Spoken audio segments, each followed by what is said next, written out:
All right. Welcome to SoCal Loopers, Statistical Analysis and Looping by Dr. David Ahn from Hoag Hospital and Glenn Weber, who's a looper. That's me. A quick introduction of David. He's the program director of Hoag Hospital's Dick and Mary Allen Diabetes Center and a much loved local endocrinologist. He's going to discuss key diabetes measures and the importance of each measure in diabetes health and longevity. We should all care. Glenn Weber has been that's me, has been a type 1 diabetic for over 45 years and the VP of Finance of Stir Foods. He's going to present SAIL, Statistical Analysis and Looping, which is how we can be successful. Disclaimer, the Loop app is a do-it-yourself closed loop algorithm and user interface developed through the work of community volunteers. While it may seem obvious, please consult with your healthcare professional regarding your diabetes management. Please understand that Loop is highly experimental and is not FDA approved. Therefore, you take full responsibility for building and running this system and do so at your own risk. David, you can take over. All right, let's try this. Great. So just a real quick intro for myself beyond what was just read. I'm an adult endocrinologist at the Allen Diabetes Center in Newport Beach. And I do not have type 1 diabetes personally, but it's something that I really enjoy helping people with. I just love the technology. I love the lifestyle component of it. I love helping people kind of in more of a preventative fashion. So that's kind of why I ended up choosing what I'm doing now. Yeah. So just to kind of start, I'm actually going to start with a little bit of a history lesson, which is not super sexy, much like my topic. But in a way, with this audience, I'm really excited to speak with you all because you are kind of, like the upper 1% in terms of interest and kind of ownership of your disease process. And so it's something that I find to be a huge honor to be able to talk with you about. And so I kind of expect that you know what's going on now in terms of CGM and automated insulin delivery, closed loops. But sometimes it's good for us to think about, where we started and why we have some of these barriers and these kind of preconceived notions that we're trying to break through. So kind of the original Bible or text of kind of our current care model really is this trial called the DCCT trial. And the data was culled from this period from 1982 to 1993, and it looked at people with type 1 diabetes. And the average patient was in the study monitored for 7 years. And they really compared tight control versus standard of care. But keep in mind, this study was started in the 80s. So standard of care in the 1980s consisted of and this is for type 1 diabetes, by the way, it was 1 to 2 daily injections of insulin. And the only monitoring they did was a daily urine check or a finger stick glucose. And the only real guide they had to adjust what they were doing and the dosing that you would take would be if your A1c was 13.5 or higher, they would make changes, or they would just base it off of symptoms. So if you were starting to have really bad drinking a lot of water or urinating, then they might make your dosing more aggressive. So obviously this is horrific when we look back at that now, but that really was the standard of care. And there was a lot of debate in the medical community whether or not tight control would help reduce complications. They knew complications were happening, but some people said maybe the diabetes process itself is what causes the complications and it's not high blood sugar, which sounds so bizarre, but that was literally where people were 30 years ago. So in the intensive treatment group, they were striving for a goal A1c of 6.05% or less, which was considered to be 2 standard deviations above what the normal population was at the time. So normal non-diabetes population. And they were being given 3 or more injections of insulin or on an insulin pump. And their monitoring method was 4+ finger sticks a day. Adjusting control to these targets that you see below. So fasting blood sugar between 70 and 120, 2-hour after meal sugars less than 180 and 3 a.m. blood sugars to look for overnight hypoglycemia. So as you can see, this looks a lot more similar to what we're doing now, but at the time of the study, that was kind of the innovation. They were like, hey, maybe if we actually watch people's blood sugars and treat to it, we can reduce outcomes. And that is exactly what they saw. So really boring slides again. But as you can see, basically, this is looking at the risk of developing eye disease, which was the primary thing that they were tracking in the study. And so basically, as you can see, the people that were in the control group, the conventional standard of care at that time, their risk of developing retinopathy really developed as time went on, whereas in the intensive group, it was still there, but not nearly as high. And if you're wondering what the two figures are, so on the left is what we call primary retinopathy. So this is basically if you develop retinopathy for the first time. And then secondary risk is basically if you already have mild retinopathy, if it gets worse. So those are just medical terms that you do not need to know, but if you're interested. So this kind of raises a question of diabetes complications, right? So this is the thing that's kind of on the back of everybody's mind. And whether you want to think about it a lot and kind of fear it all the time or kind of don't talk about it, I think this is the fear that many patients have and many people have, that obviously we don't want to become those horror stories that we hear about. So we, in the medical community, we break it down into microvascular and macrovascular complications. Once again, not super meaningful for every person on the call, but at the same time, when you're reading the literature, or maybe if you're kind of eavesdropping into a medical journal or something like that, that's kind of what they're talking about. So microvascular refers to small, tiny blood vessels, and that's going to dictate like eye damage, like retinopathy, kidney damage, and nerve damage. So those ones you tend to see a lot sooner because the smaller vessels, are easy obstructed. And then macrovascular complications are going to be the larger vessels. So things like peripheral vascular disease, which is where people can get like cramps and pain in their feet when they're walking around. There's strokes, which is obviously a big deal, and coronary artery disease, which can lead to heart attacks. Obviously a big deal again. So that study, as I showed, it was really like, I think it was an 11-year period. They stopped the study in 93 or 92 because, they didn't, at that point, the data was so clear that they didn't want to continue doing, putting people in the standard of care group, which was actually harming them. So they ended the study slightly early. And then all the patients in that study had the option or were basically continued to be monitored. So they were no longer intensively adjusted on their insulin. So they were kind of left to kind of go back to their standard of care, but this new standard of care that was introduced in the early 90s. So they were released back to their original endos or primaries, and they were kind of given that new goal. So everybody kind of coalesced into this group of, let's control our blood sugars now that we've proven that it's a big deal. And then in 2015 and also in 2005, the researchers published long-term data from that same group.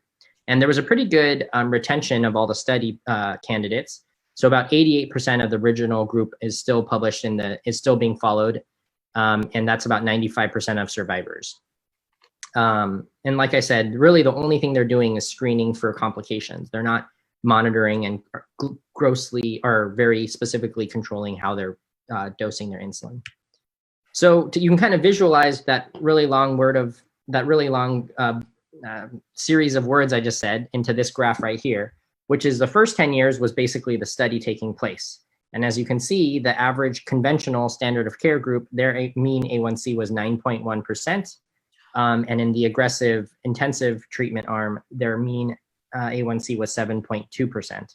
So then kind of in the middle of the screen is when the study ended, everybody was kind of returned to normal new standard of care, which is basically, let's try to get people's blood sugars as low as we can safely. And that's why the data sets really come together, because they're basically being returned to kind of this new standard of care. So as you can see, in both groups, they kind of averaged out to roughly have the same A1C of about 8% over the next 20 years. And when you look at that, you can see that basically the people that were in the original 10-year slot, the ones that were managed intensively, did better even 20, 30 years down the road in terms of their risk of developing eye disease. So even after 10 years, everybody's control kind of tightened up, as you saw, but it still led to this eventual spread of the two graphs. And as you can see, the top graph, the top curve, which is the conventional arm, the standard of care arm, is much higher risk, even though after 10 years they went to aggressive therapy. And you can kind of ignore the triangle curve. You might be wondering what the triangle curve is. That's actually data from a different study that I didn't go into. So we're really just looking at the conventional versus intensive therapy graph. Now, I don't want to go into like every heart disease or every sort of complication for diabetes, because that will make this even more boring than it's already been. But I just wanted to show that those curves look very similar for all of the complications of diabetes. So this is the risk of heart disease. And on the left is basically any heart disease. And then on the right is something called MACE. It's a term that stands for major adverse cardiovascular events. So it's basically heart attack, strokes, or death. And those are the risks. So when you see this, you know, the numbers don't really matter, but what really matters is that even that 10-year period of first control led to this really persistent, lingering difference in whether or not you're more likely or less likely to develop complications.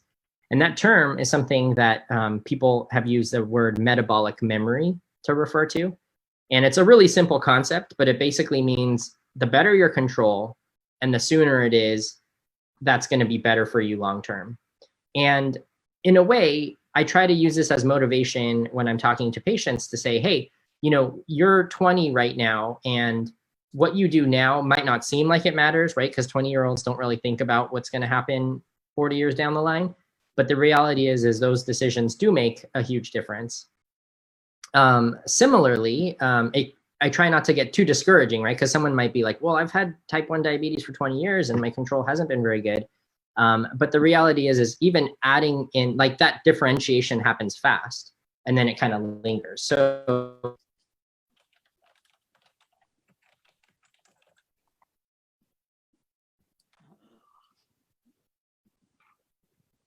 we unfortunately can't go back in the past yet.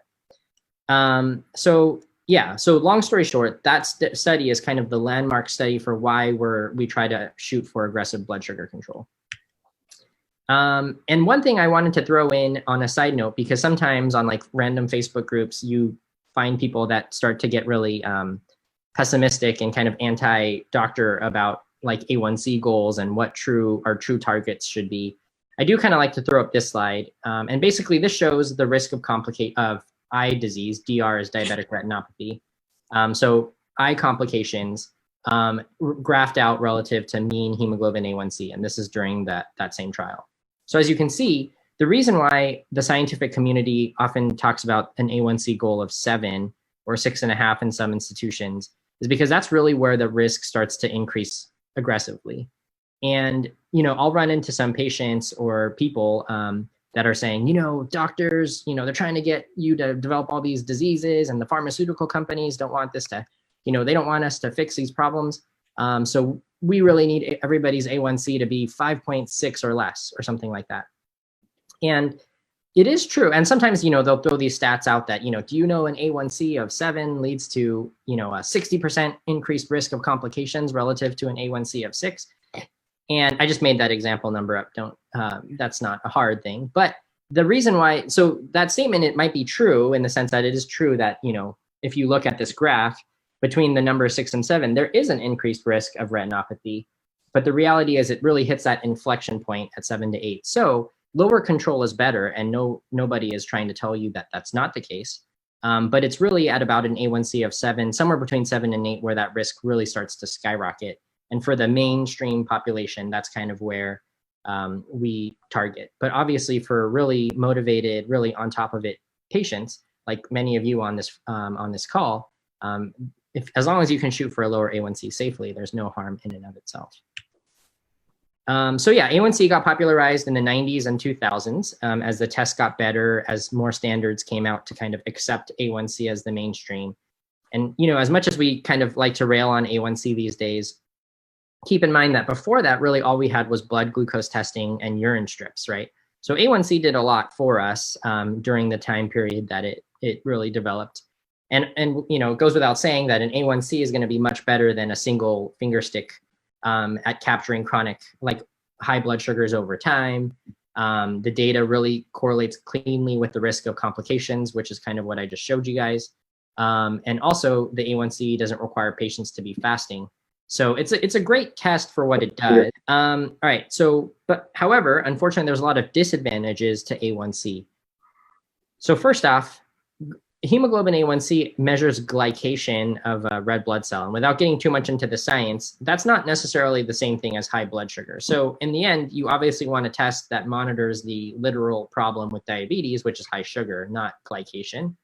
Secondly, there's a lot of sources for error for the hemoglobin A1C test. So if you have a red blood cell disorder, or if you have anemia or liver failure, you might have inaccurate A1C measurements. And similarly, as you can see from this table taken from the trusted source Wikipedia, you can see that the hemoglobin A1C can, an A1C of 7 can be an average blood sugar of 120 for one person and 185 for the next person, which is a huge range. And 185 as an average is very worrisome, whereas an average blood sugar of 120 is a pretty great number. So it's not necessarily the best test to base all treatment decisions on. So the long story is that long story short, hemoglobin A1C, I think, is on the way out. Now, I think it'll take many years to get out. So, you don't get to be able to throw away your A1C and, tell your doctor you're never going to get one done anymore, because it's probably going to take another 3 to 5 years to really get out of the system. But, it's just not the greatest test. And this graph kind of shows that an A1C of 7 can look very different. So these three curves, if you look at that first curve where you're having those huge valleys and the huge peaks, that has the same average blood sugar. So all three curves here have the same average blood sugar. So by definition, they would have the same average or the same A1C. But as you can see, the curve in 3 is what looks much cleaner. And as someone living with diabetes, I'm sure you all would be much happier with number 3 than number 1. But yet you might, both of those patients would show up to their provider and have an A1C of 7 or 6 or whatever the true average is. So it's just not the most precise test.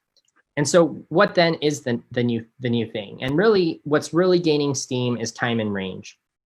So time in range is defined as, for most people, it would be, and I guess I should say, this is something that really requires the use of CGM, or continuous glucose monitoring. And continuous glucose monitoring really is the anchor for kind of the rest of my slides. And I think it would also apply to most of Glenn's slides as well, in the sense that it allows us to get the visibility into blood sugars all throughout the day, which gives us so much more information than a static hemoglobin A1C every 3 months. So time in range is based off of CGM data. And for most patient populations, it's between 70 and 180. So it represents the percent of time that your blood sugars are between 70 to 180. One important note, though, is that in pregnancy, that time in range is shifted from the usual 70 to 180 to 63 to 140. So just keep that in mind. And our general goal is to keep a time in range above 70%. So if your clarity report every week kind of tells you, hey, your time in range this past week was above 70, then you should give yourself a pat on the back, because that's kind of the benchmark we're really shooting for. And similarly, we want to keep the time spent low to be less than 4%, of which less than 1% is spent severely low, which is defined as less than 54. So this is a really helpful graph for people to kind of understand what we should be shooting for in terms of type 1 diabetes management. The other thing to keep in mind is that, if you are older and at high risk of low blood sugar, so say you have really bad, you can't tell when your blood sugars are low, or your ability to rebound from hypoglycemia is just not very strong, then it's okay to adjust those targets, because in the end, everybody has, we need to individualize our care. That's the buzzword that we use. But basically, everybody has slightly different goals. So these are just meant to be guidelines to start from. Now, there's another metric that, I forgot, I should have put his name. There's another doctor who really is championing this comprehensive glucose Pentagon. And it sounds a little bit, or it looks maybe a little bit scary. It actually kind of reminds me of a video game where you're like picking your character and they have different graphs and like agility and attack power or whatever. But this is basically a quick high level view of 5 different characteristics based from your CGM data. to kind of get a high level overview of how someone's doing in terms of their glucose control. And we're going to talk a little bit about each line and how it correlates with control.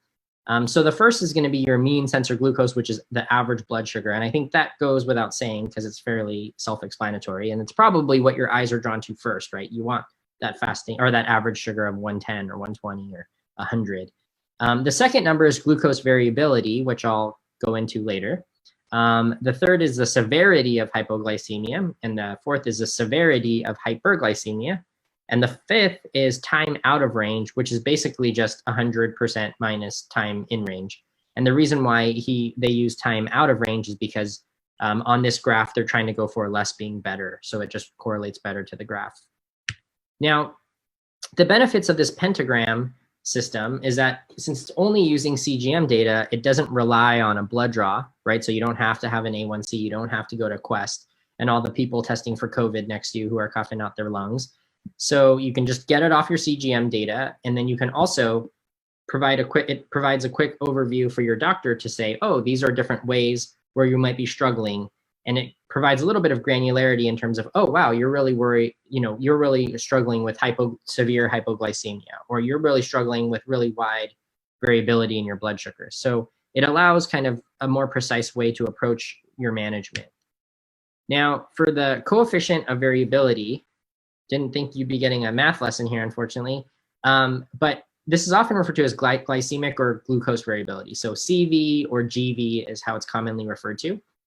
And it might look really intimidating, but hopefully some examples will kind of break it down. But basically, it's calculated by taking your standard deviation and dividing it by your average blood sugar and making it a percent by timesing 100. And the goal is to keep your variability less than 33%. So that might sound really abstract, but it's actually quite simple. You basically want your standard deviation to be less than a third of your average. So if your average blood sugar on your Com report or your Libre or your Everest report, if your average blood sugar is 150, divide by 3, and you want your standard deviation to be less than that. So if you're, So what that means is when your glucose variability is less or your coefficient of variability is less, it just means going back to that one slide where I had those 3 curves, your coefficient of variability is going to decrease with each graph because there's less variability, and the wide swings are being minimized as your coefficient of variability decreases. And I have a couple examples on the slide after this, but why is this important?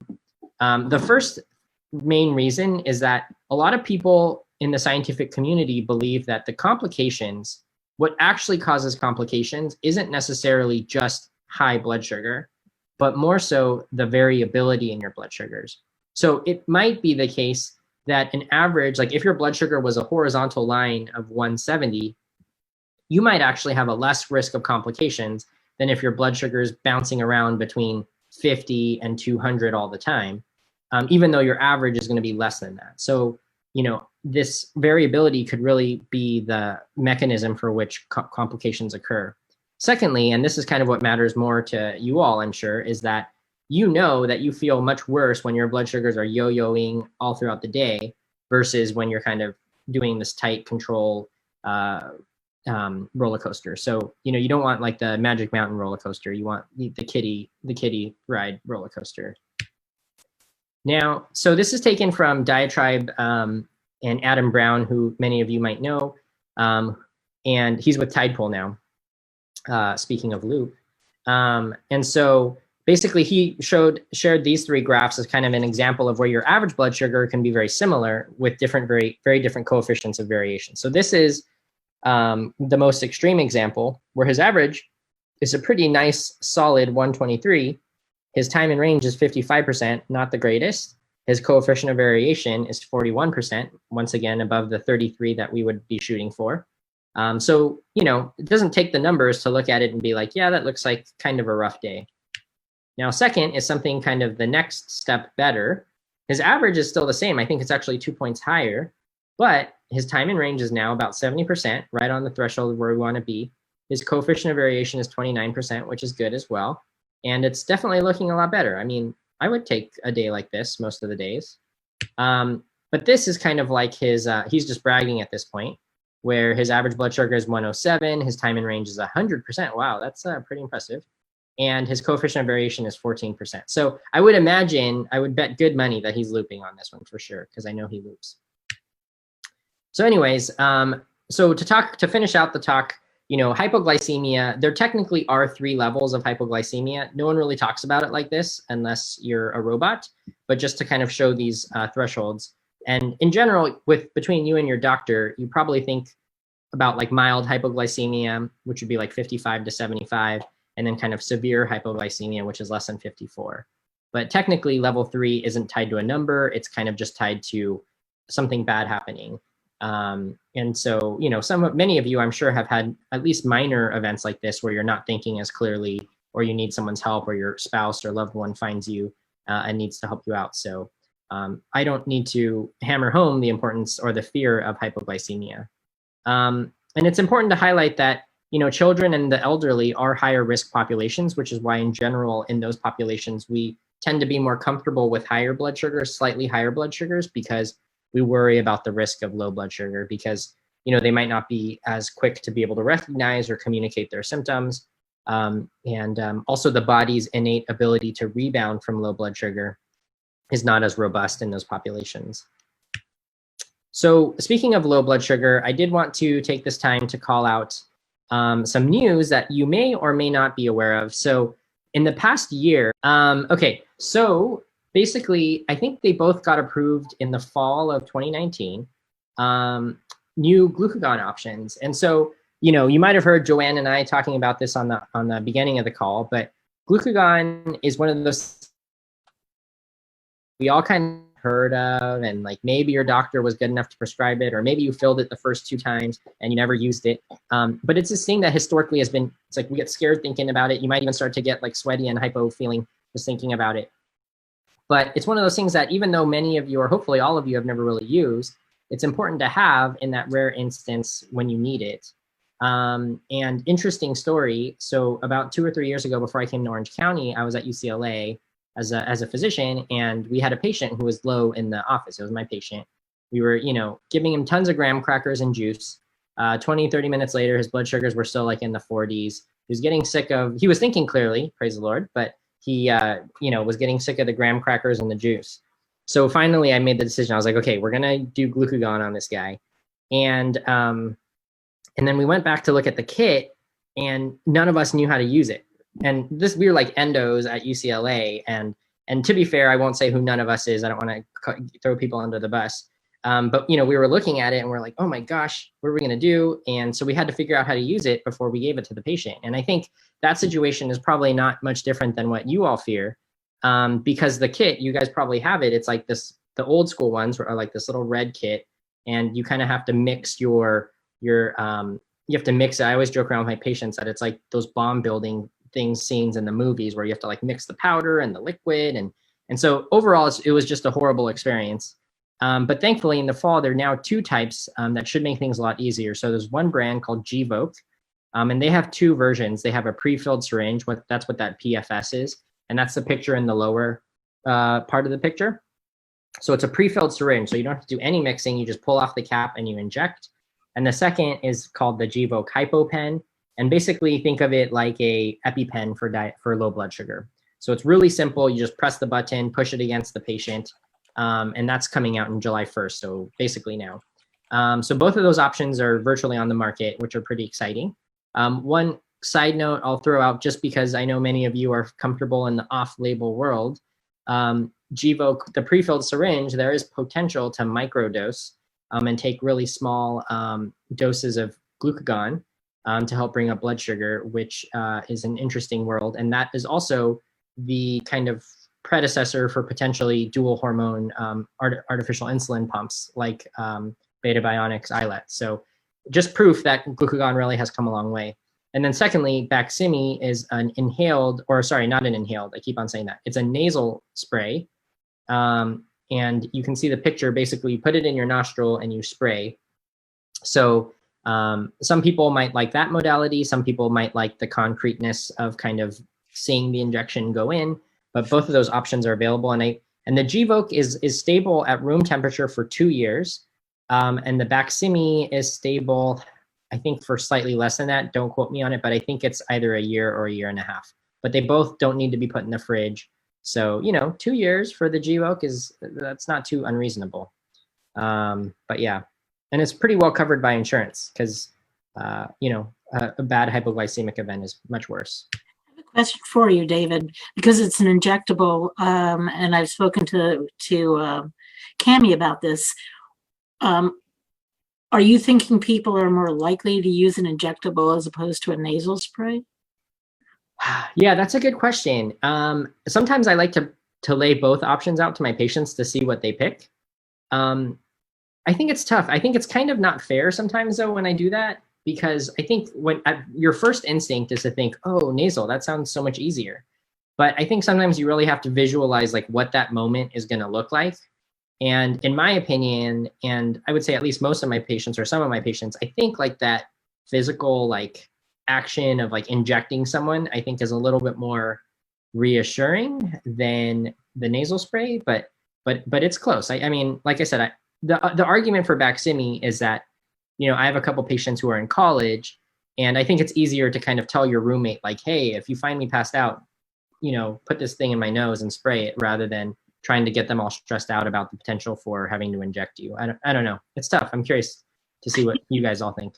You can pass this along that about 55% of the people on our poll, which are only the ones on Zoom, 55% have heard of Baqsimi.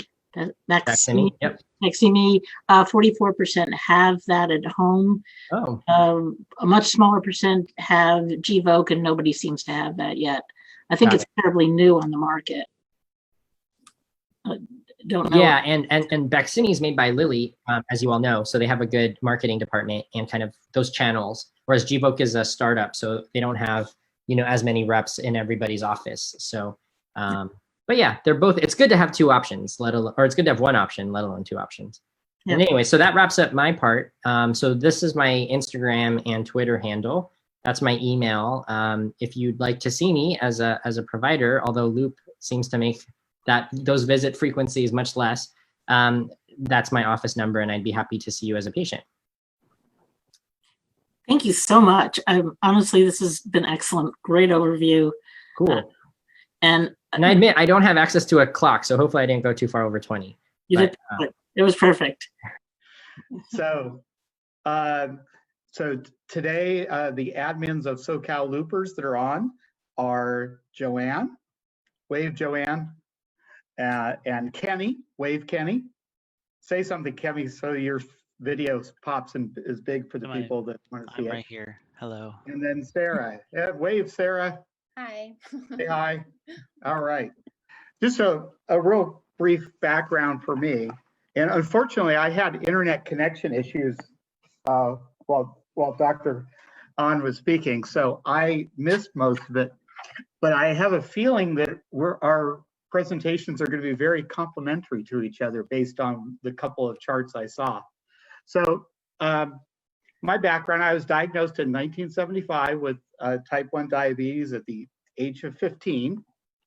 I later went to UC Santa Barbara and graduated in business economics and became a CPA, eventually leaving public accounting and working with several manufacturing companies in accounting management.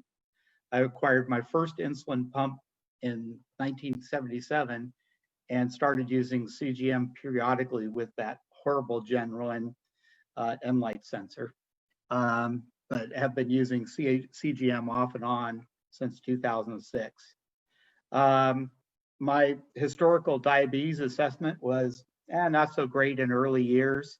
My joke, of course, once I met Dr. Edelman, was he and I had something in common, and that was not only have we had type 1 diabetes about the same number of years, but when we were in college, we would never lose in a peeing contest. So little laugh for everybody. Okay, by the mid-2000s, I settled into the mid-7s for A1c. Didn't work that much to improve. And in August 2019, I attended the TCOYD Ultimate Conference.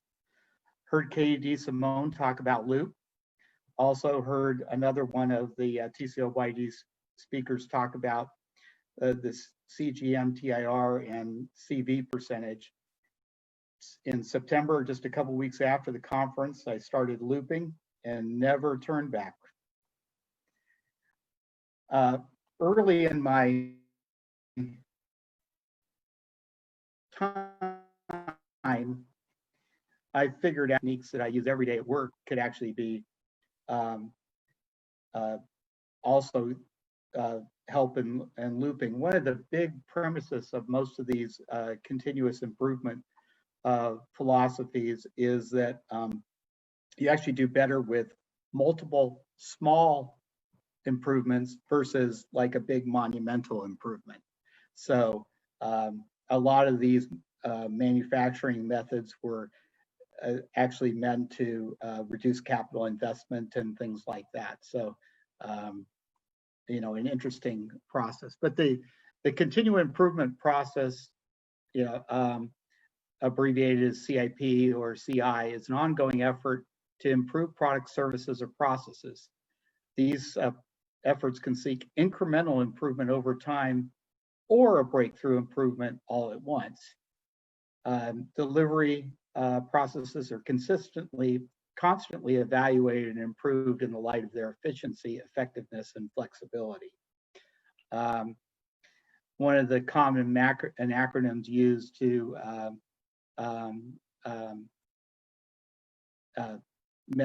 talked about in continuous is DMIC, which is a data-driven improvement cycle, define, measure, analyze, improve, and control. So effectively, I've tried to take some of these same processes and use those in my own looping process. So what are the various data locations for loop? We have Apple Health, Night Scout's own database, Dexcom or another CGM, loop, but not very much time because the loop data goes away. Tidepool and Sugarmate. I'm sure there's others, but those are the primary ones. And we have a couple different types of data. We have flash data, which means you look at a screen and you see it. And you also have trend data, which you can get by looking at analysis over time. You know, most likely on a PC, but sometimes you can also see it on the phone. Glenn, can I jump in and put up a quick poll about repositories and what people understand? Sure. All right, here we go.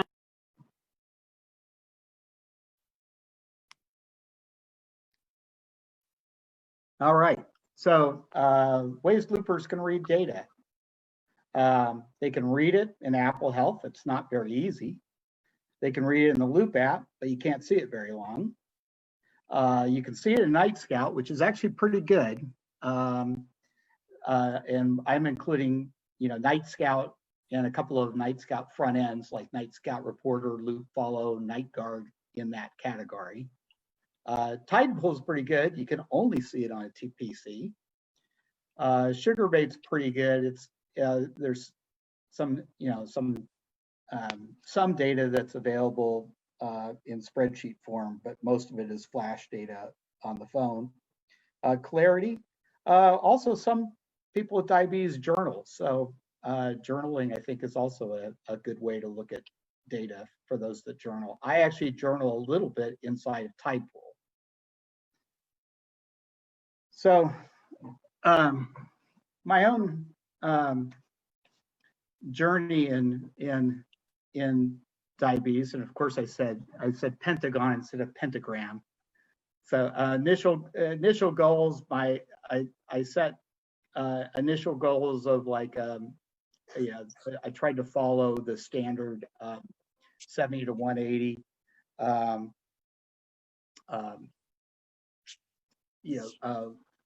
You know, goals for TIR. And I, you know, developed certain started to set up a night scout and all that stuff. And I actually have an Excel tracking spread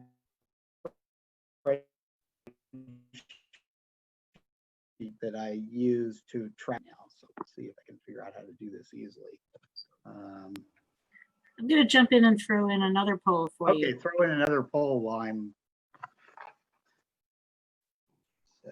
There we go. Do you set goals for yourself? Any kind of goal, short term, long? Wow. I'm sorry, the results are coming in pretty fast. Understanding that this is an unusual group of self-selected, self-motivated people, but 83% or 80% of the 83 who are voting say they set goals. I think that's pretty remarkable.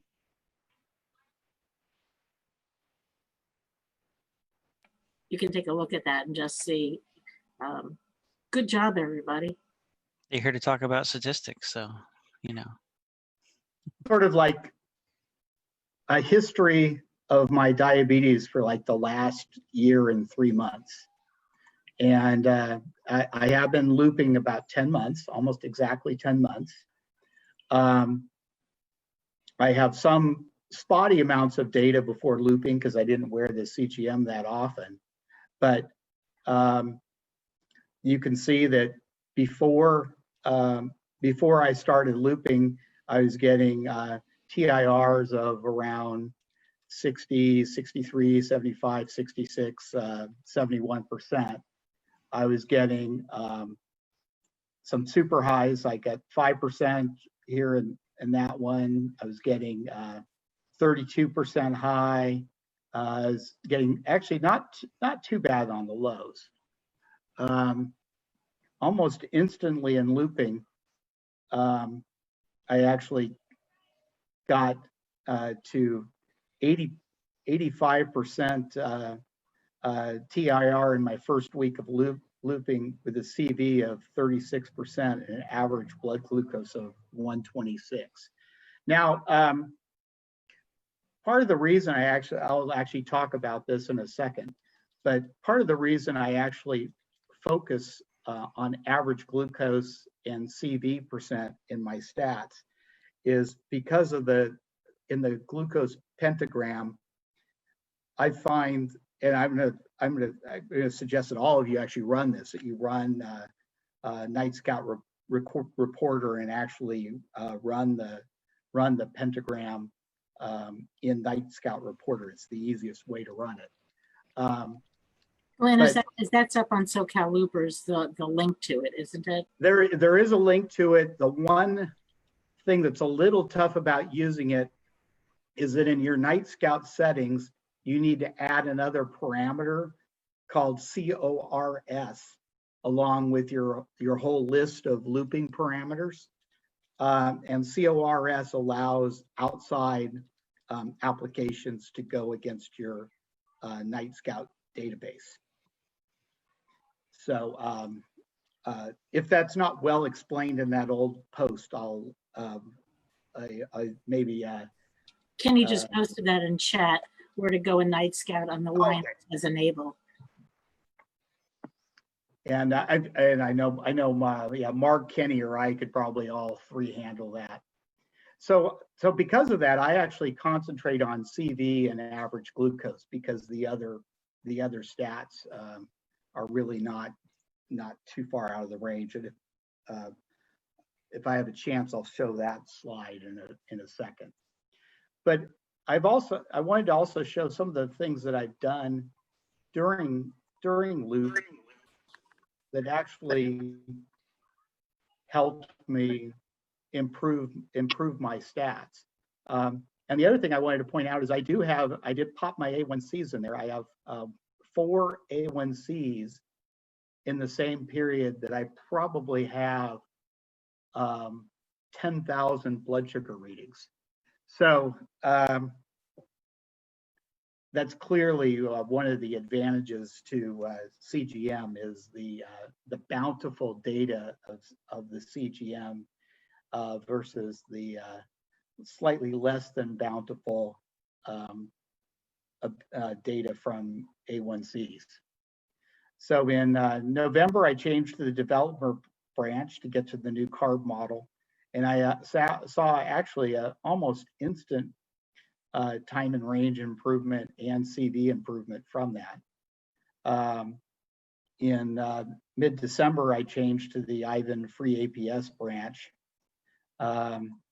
In early February, I started a tuning project with Kenny. So I would call that a monumental change rather than an incremental change. That was a really big change for me. By early March, I considered those settings pretty solid. And if you look at, I marked yellow for kind of bad stuff, or orange, yellow for bad stuff, orange for really bad stuff, and green for really good stuff in my chart. And as you can see, my chart now is getting pretty green. So, you know, I'm pretty happy with that. I did make a little brief chart of my CV percentage here over my looping weeks, and my CV percentage has reduced. Obviously, you saw A1c, but I only have 4 readings, and my average glucose has come down a little. I really haven't focused too much on average glucose.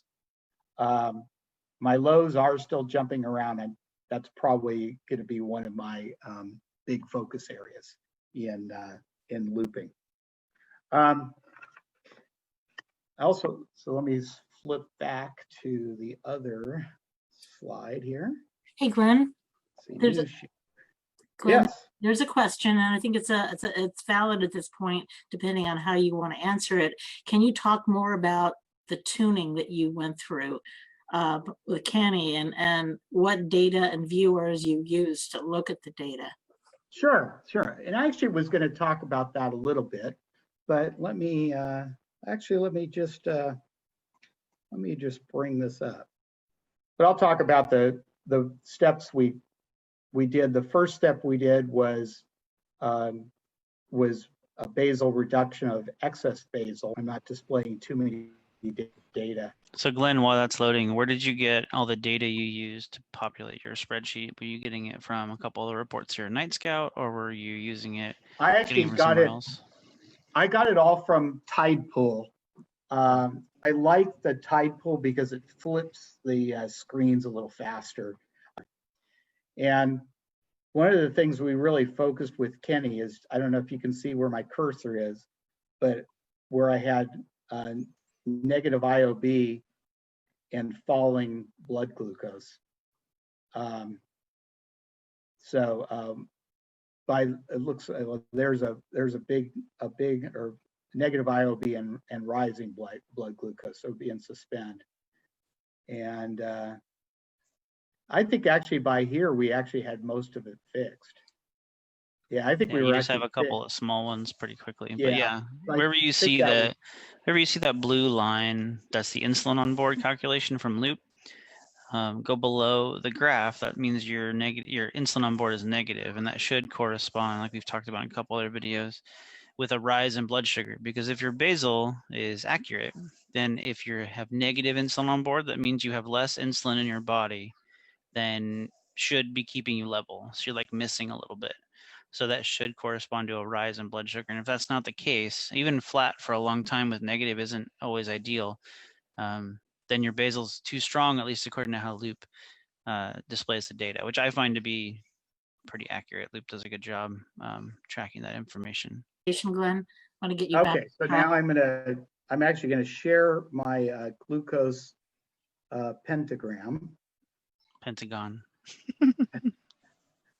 You're trying to make a joke too much. Now you're stuck on it. I know. I'm gonna have to. Let's see. Loop. Let's see. So Doug, while he's bringing that up, if you haven't messed with Tidepool, you can go into Tidepool's data set, and you can kind of pick like a 1 week or 2 week trend or a time frame, and it's pretty quick. It'll give you the stats on the right side of the page. So that's what Glenn was doing, was just hitting the arrow and loading the next week and the next week and the next week. and just grab that information out for his Excel doc. Yeah, and the advantage of the one thing about, I think Tidepool doesn't calculate the CV percentage, but the CV percentage is pretty easy to calculate. Or sorry, not Tidepool. Night Scout doesn't calculate the CV. That's true. Night Scout does not do CV. Yeah.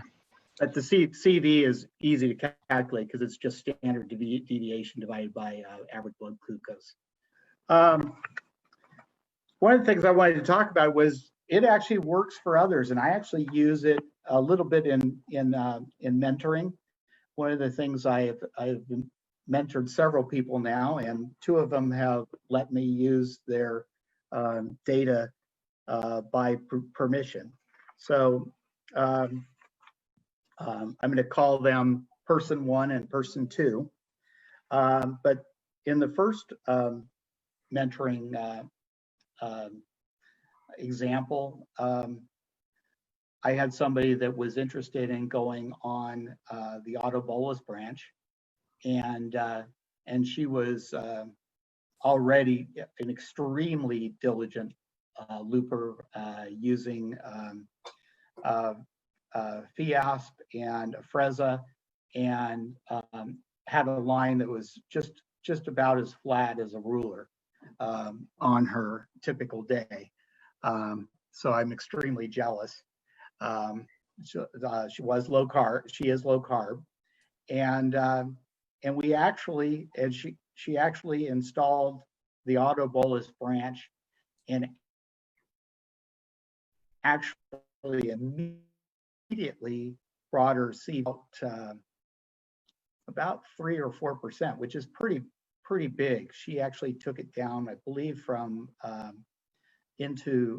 believe she went, the week we measured, she came down to an 18, which is only a normal non-type 1 diabetic is typically about a 9 from what I understand. So she is incredibly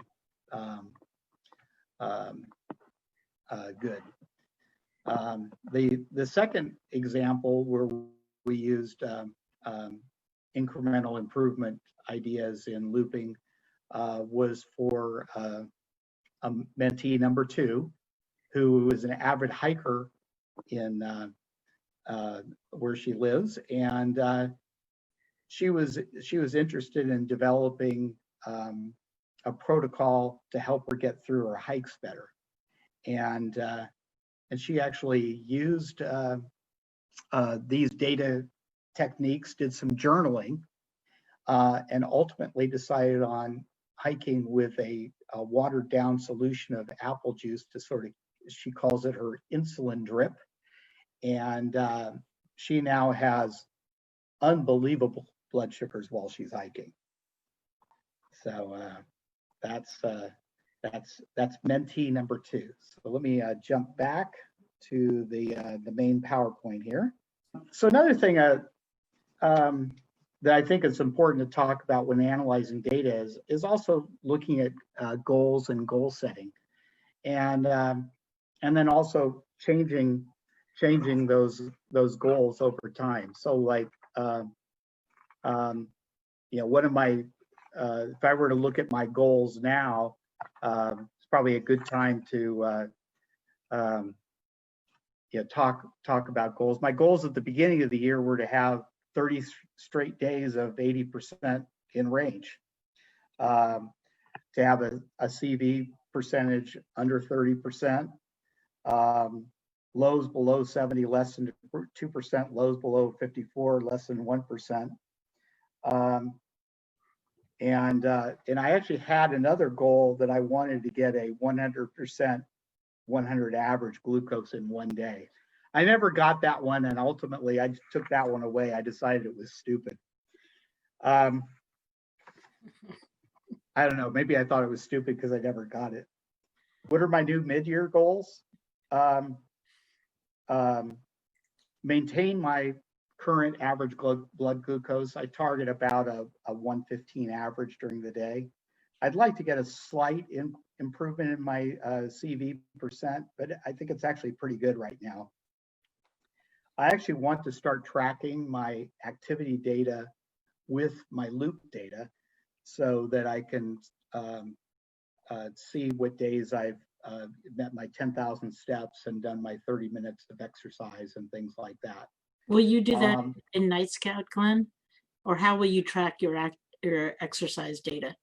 What I'll probably do is just use my activity tracker, use my activity app on my watch and in the iPhone and just transfer that manually to a spreadsheet after downloading it. If I get really good at BI, maybe I'll figure out a way to integrate it, or maybe I can convince Josh to integrate it into SugarMate or something. Or you could put an IFTTT thing every time you hit it, it populates Night Scout automatically, and then you'll have it. May I launch a poll on what motivates people to lead you into the next part about motivation? Sure. All right, here we go. And you can multiple choice. What would motivate you to tighten your goals or to be more goal oriented? It's being a little self-reflective. Maybe you can get a piece of paper out and you just write down a couple of ideas from today and write down, how are you going to follow your data, and what motivates you to do better? What data, like in SugarMate, if you see that you're having a streak, does that motivate you to do better? That actually really helps me. It's one of the things I follow. Do you want to try some new data tools like Night Scout Reporter? What if you're not using Night Scout, Tidepool, or SugarMate? Maybe try one of them that you haven't used before.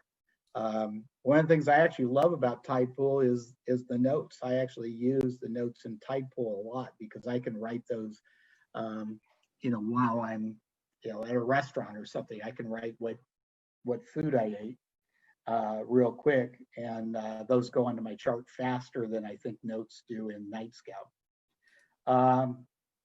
Maybe try Night Scout Power BI reporting. There's a Facebook group for that a few of us are members of. And have you thought about getting an accountability partner, like a DiaBuddy? I know my DiaBuddies talk frequently about settings and things like that. And the other thing I'm going to talk about a little bit is mentorship.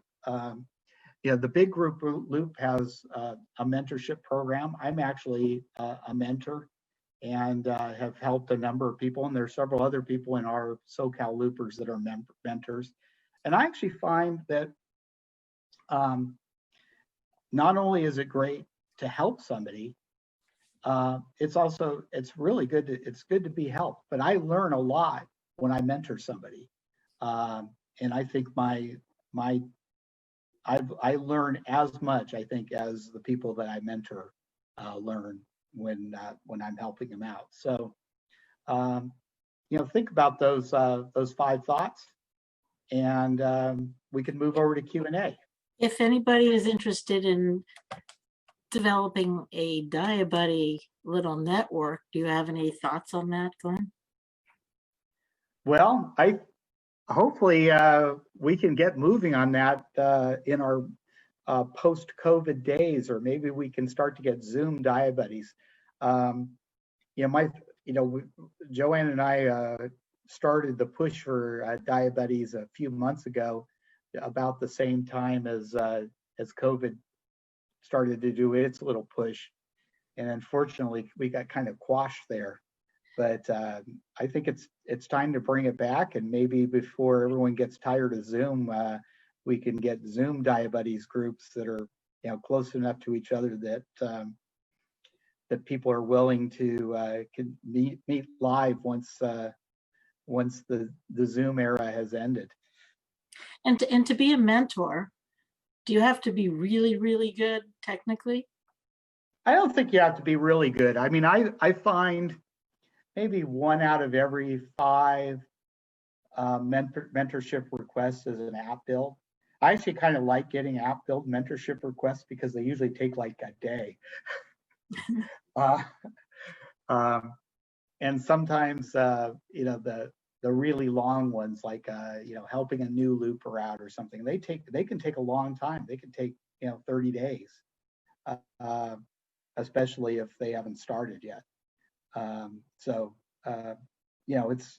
It's a fun program, and I even encourage people that are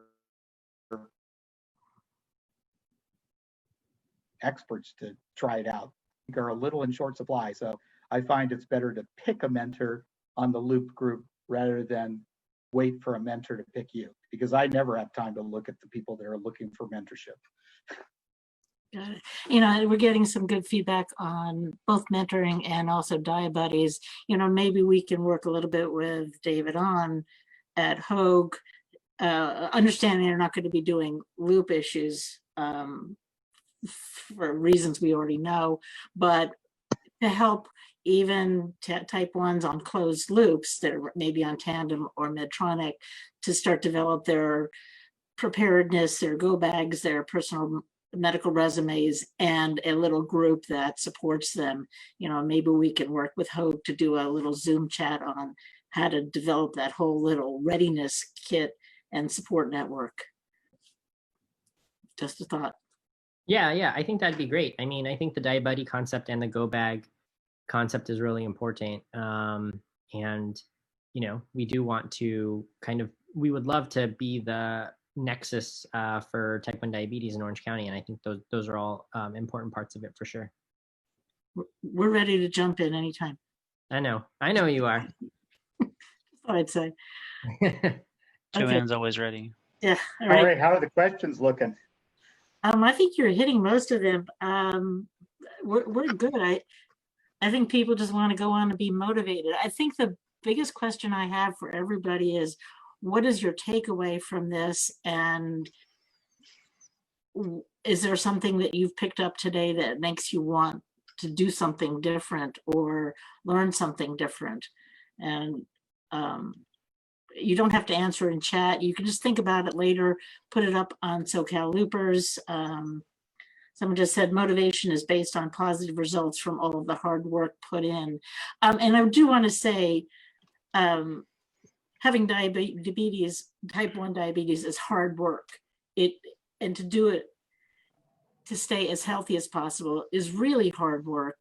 And to loop is also hard work. It's a lot of effort. So you should all feel really good about what you do. And even if you need a mentor or you need to tweak things, you're so far ahead of the curve.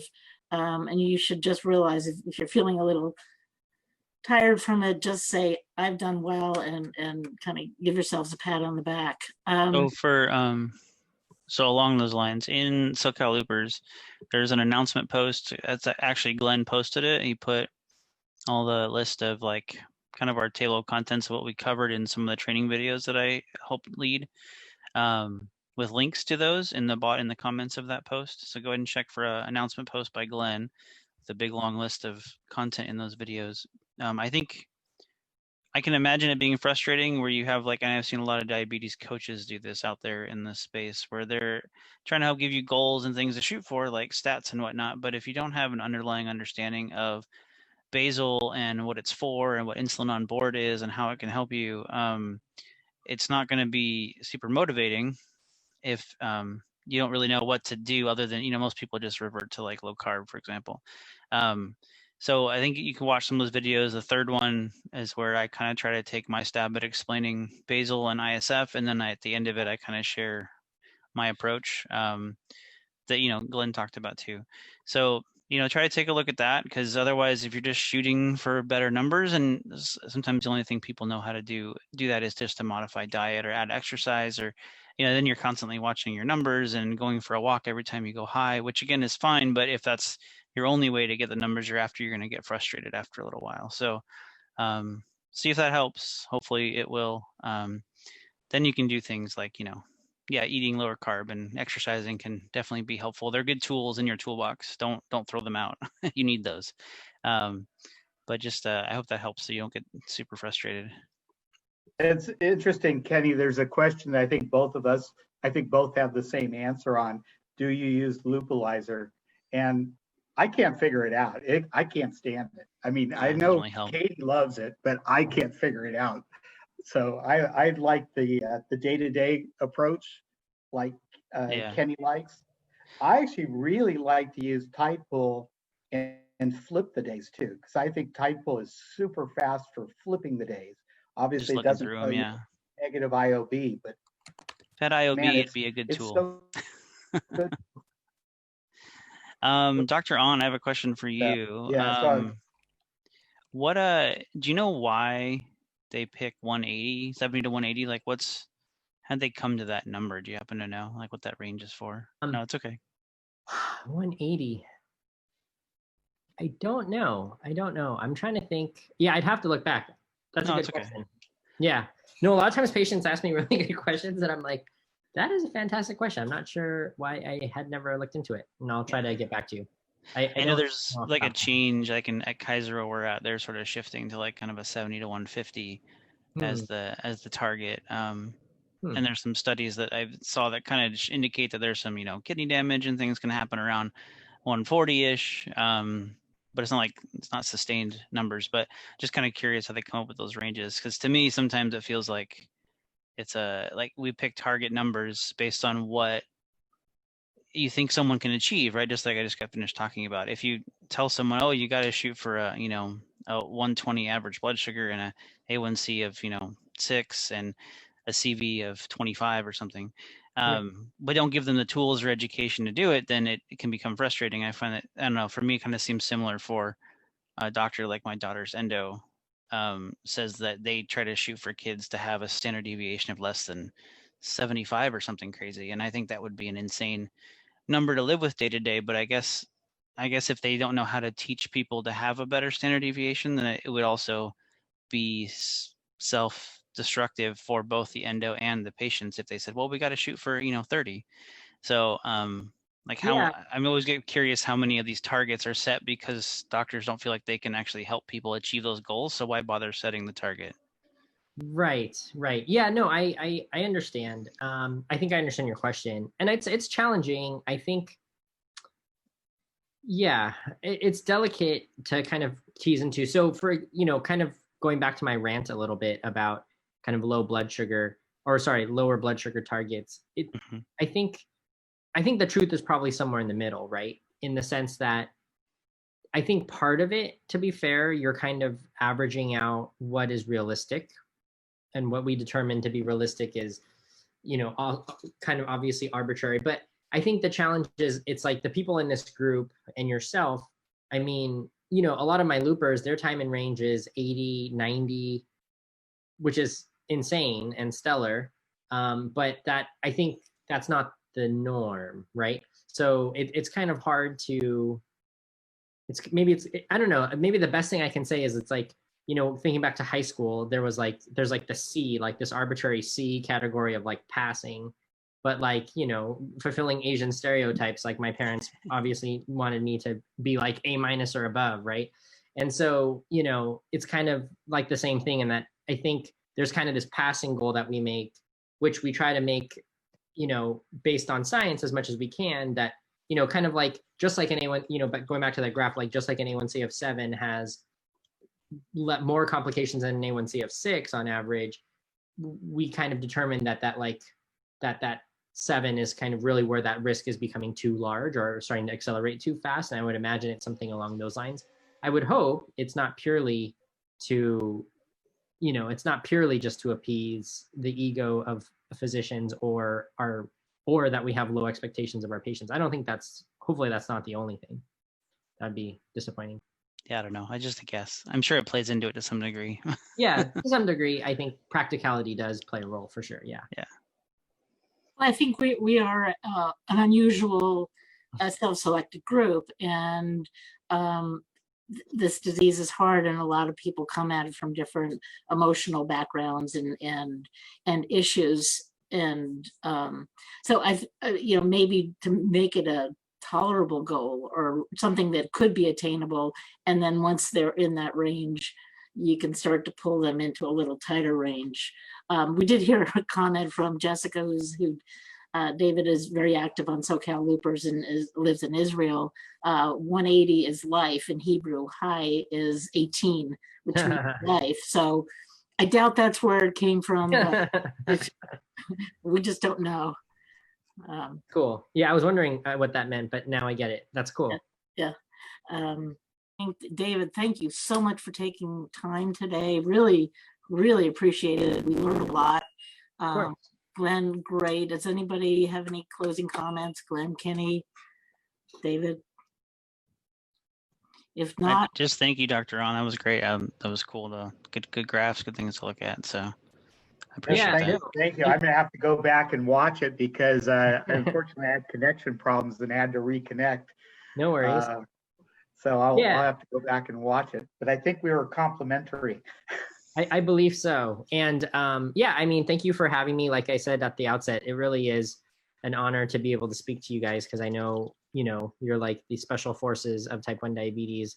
So yeah, I really admire you all. I think I've told this to Joanne, but I think looping is something that and just because I do not have type 1 myself, it's really hard for me to personally experiment with. Like I guess I could, in theory, build a Riley link or something, but it's just, I can't really get into changing the parameters on myself.